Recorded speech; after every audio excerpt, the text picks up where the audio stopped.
Hello, welcome to another installment on impact weapons brought to you by knuckledusterbook.com. Today I'm going to talk to you about Smith & Wesson's Saps.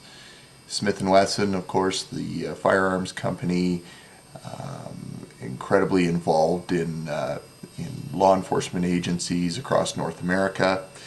And for a long time, Smith & Wesson had quite a catalog of accessories for law enforcement personnel, and this included SAPs.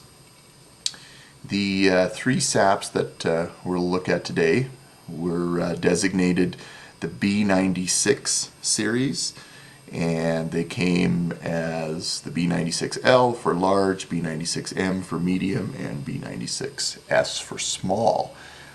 These SAPs are really highly collectible, especially for Smith & Wesson enthusiasts, for law enforcement buffs, and just folks who are like me and have an interest in impact weapons of all sorts. They're very well made.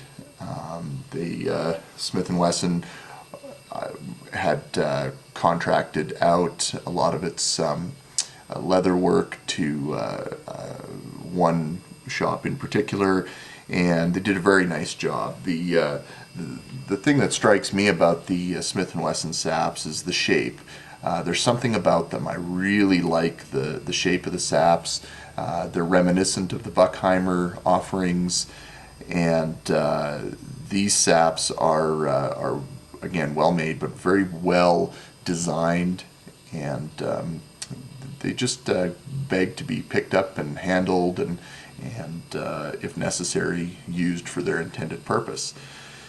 Starting with the B96L, if we take a look, you can see the Smith & Wesson stamp. This one has some serious marring and marking near the stamp. Likely hit something it wasn't intended to, because it doesn't look like anything human. And it has the same kind of scarring on the back side as well.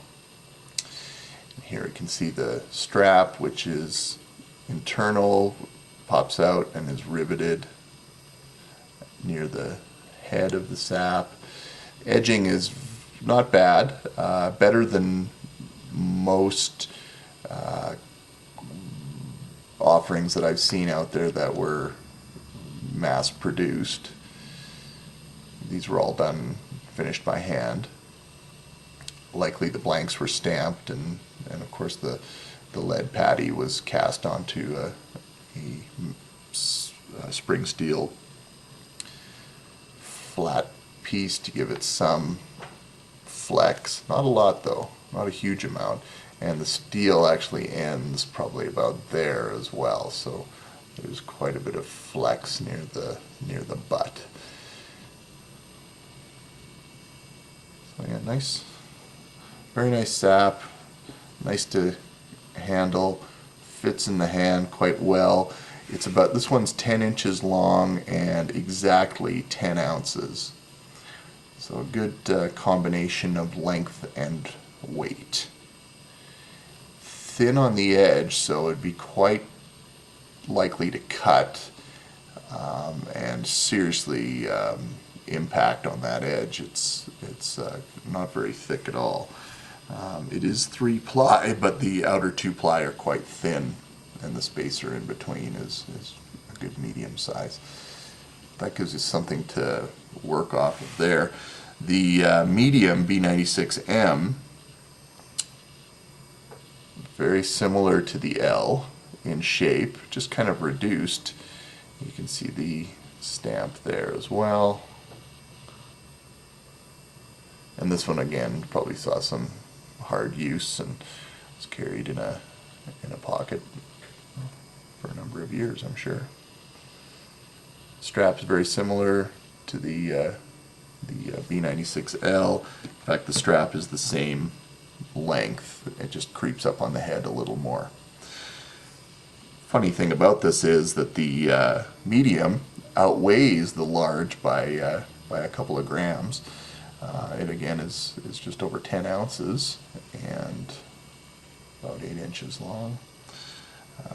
My favorite of the I really like the medium-sized sap. It's such a good compromise between too long so you won't carry it, and in this case not too heavy. It's quite light at 10 ounces, but very well made, and again a great compromise, easy to slip into a back pocket or an inside pocket, and with enough reach that you can actually get some good leverage behind it for a strike. Edge is very similar, same kind of width, 3-ply. Really like the Smith & Wesson Saps. Dave at D3 Protection makes a really good copy of all three of these, and the one that I have that's a medium is just exceptional. I love it. It's a great one to carry. Probably the most interesting of all the three saps is the B96 S, which was created to I guess compete or stand up to the Bucheimer midget. This one has worn quite well. The stamp is hard, very difficult to see. You can probably see the circle there, and it says B96S. The most interesting thing about this sap is the strap.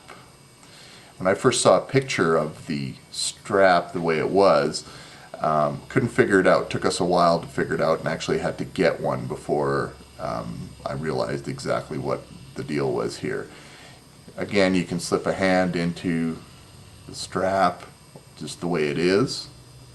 You can see it doesn't extend past the butt unless you unsnap it. There's a snap there, which is absolutely ingenious. Now you got a fairly long strap which extends past the butt and is absolutely fantastic for hooking out of the back pocket, and gives you a little extra length as well. So you can see that stacks up pretty well to the medium. So that's a really smart idea. I really like that, and it makes it somewhat unique as well. Not to mention, if you got smacked with that little knob on there from the snap itself, that would probably get your attention pretty well. Absolutely ingenious. One of the most novel innovations that I've seen in a sap. I really like the B96S. It's a great size. This just disappears into a front or back pocket, an inside pocket, stuffed into a inside the waistband. Absolutely the neatest little innovation. My hat is off to whoever created this.